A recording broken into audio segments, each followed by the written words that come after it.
wabarakatuh. Halo anak-anak semuanya. Bertemu lagi pada hari ini dengan Ibu Fitri Purniasari. Di sini kita akan belajar bahasa Indonesia. Nah, sebelumnya Ibu akan menanyakan kabar kalian dulu. Bagaimana kabar kalian semuanya? Semoga kalian semua dalam keadaan sehat dan dalam keadaan semangat untuk belajar. Nah, anak-anak, hari ini kita akan belajar bahasa Indonesia tentang teks narasi.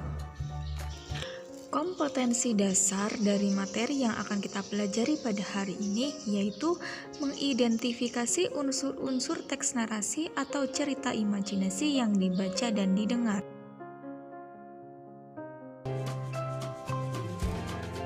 Nah, kita akan membahas mengenai teks narasi. Apakah teks narasi itu? Teks narasi adalah suatu karangan cerita yang menyajikan serangkaian peristiwa kejadian. Teks narasi tersusun secara kronologis sesuai dengan urutan waktunya. Peristiwa tersebut bisa benar-benar terjadi maupun hanya khayalan saja. Salah satu jenis cerita narasi yaitu cerita fantasi atau imajinasi. Jadi, cerita fantasi itu hanya berdasarkan khayalan dari penulisnya saja. Nah, ciri-ciri dari cerita fantasi adalah sebagai berikut. Ada keajaiban, keanehan, atau kemisteriusan. Cerita mengungkapkan hal-hal supranatural atau kemisteriusan, kegaiban yang tidak ditemui dalam dunia nyata. Kemudian, tokoh dan latar diciptakan penulis tidak ada di dunia nyata atau modifikasi dari dunia nyata. Tema fantasi adalah magic, supranatural, ataupun futuristik. Untuk ciri yang kedua yaitu ide cerita. Ide cerita berasal dari imajinasi penulis, tidak dibatasi oleh realitas ataupun kehidupan nyata.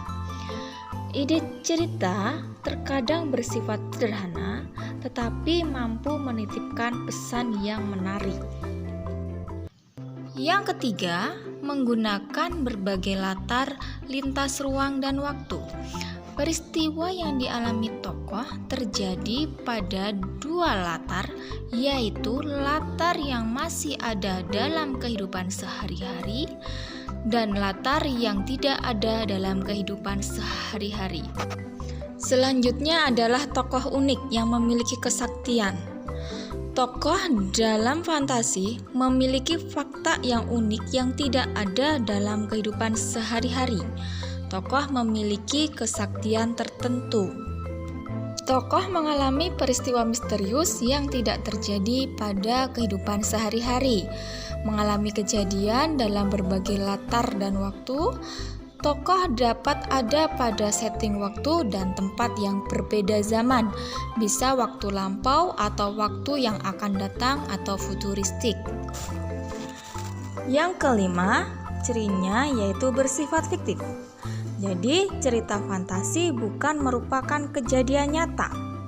Cerita fantasi bisa diilhami oleh latar nyata atau objek nyata dalam kehidupan sehari-hari tetapi diberi fantasi. Yang keenam yaitu bahasa. Penggunaan bahasa sangat variatif, ekspresif, dan menggunakan ragam percakapan atau bukan bahasa formal. Selanjutnya kita akan membahas mengenai unsur intrinsik dari cerita fantasi. Unsur intrinsik dari cerita fantasi adalah sebagai berikut. Yang pertama adalah tema. Tema adalah gagasan, ide, atau pikiran utama yang mendasari suatu cerita. Yang kedua yaitu tokoh dan penokohan. Tokoh merupakan orang yang mengalami peristiwa-peristiwa dalam berbagai peristiwa cerita. Sedangkan penokohan adalah penyajian watak dan pencitraan tokoh. Unsur yang selanjutnya yaitu alur. Alur adalah rangkaian peristiwa dalam cerita fiksi yang dijalin dalam hubungan sebab akibat. Alur dibagi menjadi 3 tahap. Yang pertama, tahap awal disebut juga tahap perkenalan yang berisi sejumlah informasi penting yang berkaitan dengan berbagai hal yang akan dikisahkan pada tahap berikutnya. Tahap tengah disebut juga tahap pertikaian, yaitu menampilkan pertentangan dan atau konflik yang sudah mulai dimunculkan pada tahap sebelumnya menjadi semakin meningkat dan semakin menegangkan.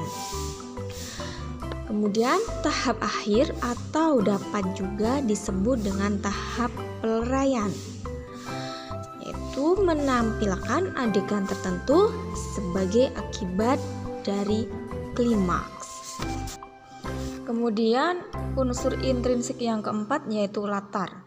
Latar adalah segala keterangan, petunjuk, pengacuan yang berkaitan dengan waktu, ruang, suasana, dan situasi terjadinya peristiwa dalam cerita.